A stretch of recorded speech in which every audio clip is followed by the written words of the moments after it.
Hey, this is Sky. Welcome to my YouTube channel. Go check out my website at skysworld.com for life coaching and mentoring.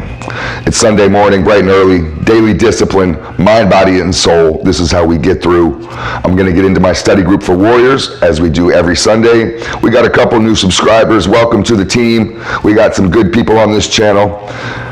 Let's just get into it. Every single Sunday, I go through my notes. I study a lot every single day. I hope you guys are staying up on your study. You need to do this in order to survive, in order to be a strong, dominant warrior.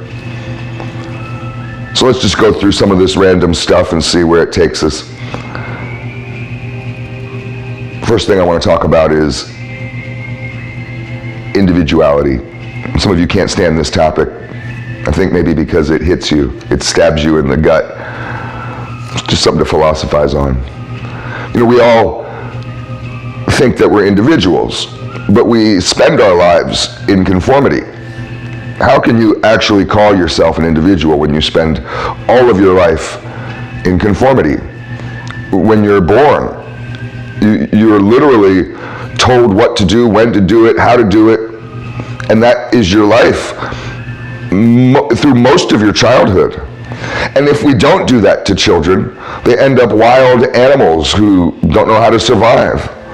So we have to enforce and teach rules and order and conformity so you mimic what your parents do, what your siblings do, and what others in society do. There is no individuality in childhood. You're forced through school. You have no option. You're told to go to school. I didn't want to go to school as a kid. I thought school was torture. There's no option. You have to do it. School is nothing more than memorization and conformity, sitting you in rows, teaching you how to be just like everybody else, to learn what everybody else has already learned. You may go to the military or go to college afterwards. It's more just conformity, especially the military. The military, the entire mission is to break you down, to break the individual out of you, to tell you that you're not special, and to make you just like everybody else. A lot of people value their military experience more than anything else that they've ever been through in their lives, and there's nothing wrong with that. But then how, in the same token, do you go around thinking that you possibly think that you're some kind of individual? It's so strange. Our work sucks the individuality out of us. Church, the TV, news, the media. You know, it's funny because most people never truly know themselves. They just work on versions of themselves that have been conditioned by others. And yet they go around screaming to the world, shaking their fist on their soapboxes, preaching all high and mighty, thinking that they're such individuals. Oh, I'm so great. You see this on college campuses, an ocean of conformity. Baseball caps and hoodies and backpacks, and every single one of them thinks that they have some kind of bright idea. My grandfather told me that there are no new ideas. There's just stuff that you haven't thought of before. Everything's already been thunk. Interesting. Let's go on to the next one. Let's talk about leadership. What is a proper leadership style in parenting? There's a maternal tendency and a paternal tendency. The maternal tendency doesn't have to be for women. It can just be, you can think of this as masculine and feminine. We all have a yin and a yang, a masculine and a feminine side. Men should be kind of 60-40 at the least. I think 80-20. A man should never be 50-50 masculine and feminine. It should always be more masculine than feminine. And I believe the same for women. A woman should always, without any exception, should always be more feminine than masculine, but that's my personal opinion. Now, we have a maternal tendency, which is to value people for who they are. That's a maternal tendency. That's what your mother does. Your mother values you for who you are. She just loves you because you're her son and nothing more. You're my son and I love you. A paternal tendency, however, is to value people for who they could be, and especially for who they could be and the work that they put in order to become that. So your father loves you slightly different than your mother. Your father pushes you differently than your mother. Your mother might be your therapist to hold you and coddle you and to ask you what happened, whereas your father pushes you out the door, over the cliff, throws you into the pool to swim and laughs as you struggle. Let's go on to the next one. There's a danger in freedom. A lot of people hold freedom as their highest value. There's nothing wrong with that. Saw a guy the other day at the gym, he had freedom tattooed across his back in big letters. But what does it mean? You know, we don't really have true freedom. There's a theory that nobody is free. There is no such thing as freedom. No one is free ever. And you think, well, I'm free. You're not. Because freedom without law, freedom without order, freedom without rules is anarchy. Go join Antifa if you think that you want to be free in this way. You want no rules? You want no laws? Well, society breaks down. What you want is the purge. That's your idea of freedom, is the purge? This may sound silly, but that is absolutely what's going on in some circles, some areas of this country. There are some people that's totally the plan. You know, a society without laws it's like fish without water. The water is a law. A fish may be free to swim wherever it wants to swim, but it can't go out of water because water is a law. Water is a rule. Without water, without that rule, limiting its life, posing limits on its life of what it can do, that thing dies. The law in that case helps the fish live. And it's funny because we have all kinds of order. We have a divine order. We have a natural order set by nature. And we have a man's order with our laws that is put by our justice system. But all of that is designed to do nothing more than simply protect your freedoms. You got to think about how it works. You guys may have freedom confused. Let's go on to the next one. Are you allowed to be a nationalist? Did the Germans ruin nationalism for the world with their brand of it, which included racial hatred, dominance, I'm better than you, holocausts, and all that kind of stuff? Did they ruin nationalism?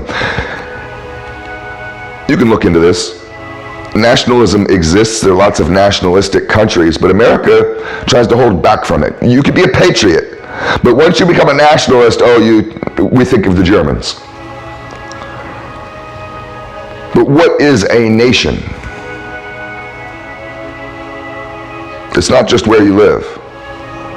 A nation is a community that shares a common heritage, a language. They share a land, a physical land. They share ideals, and many nations, so you can look into this, many nations also share a religion and share certain values and beliefs.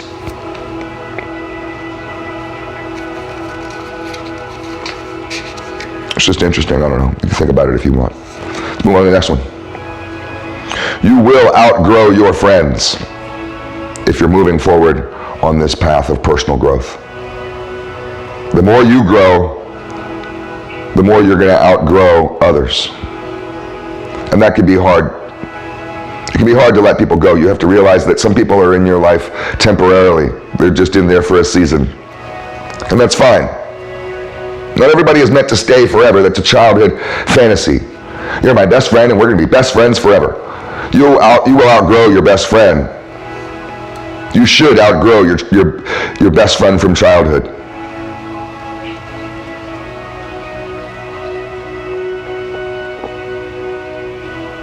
Here's something that's hard for people to understand. The right people will never come into your life until you ditch the wrong ones. See, that's the caveat. You will never find that right woman. You'll never find her. You are never going to find her until you ditch those go nowhere, do nothing hags that you date.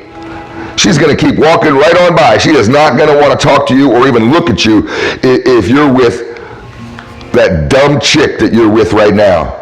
That go nowhere, do nothing chick that you've decided to shack up with just because you're lonely or because she has nice tits, and you know it's not a real relationship. And in your head, you always wish that you could have the right one. You're not going to find her because you're with the wrong person.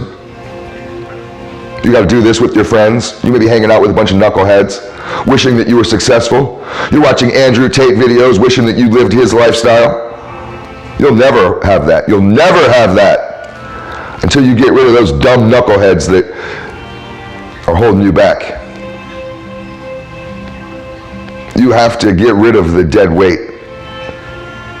You have to prune the dry branches, the branches that don't bear fruit.